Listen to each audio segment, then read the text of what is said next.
dobrodošli na video. Evo ovako, danas evo vidite skupio sam malo parica i sada ćemo otvarati i pekove.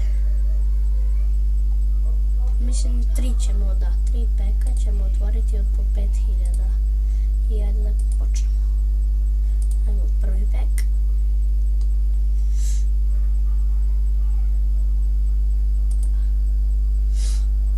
I pa, solidno. Dobre igrače. Mislim dobro je. Može proći. Ajmo drugi pek.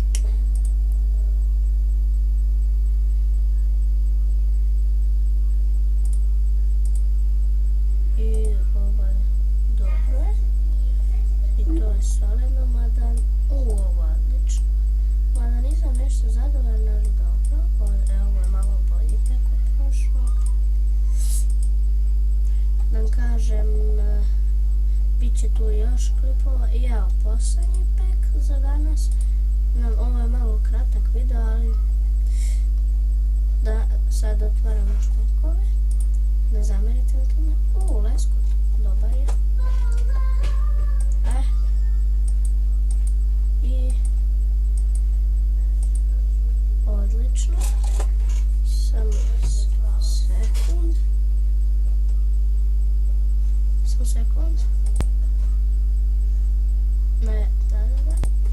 I evo, otvorili smo te pekove.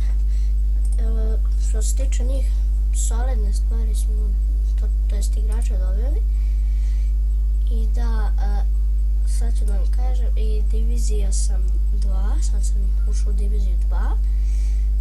Tako da, to bi bilo to za ovaj video.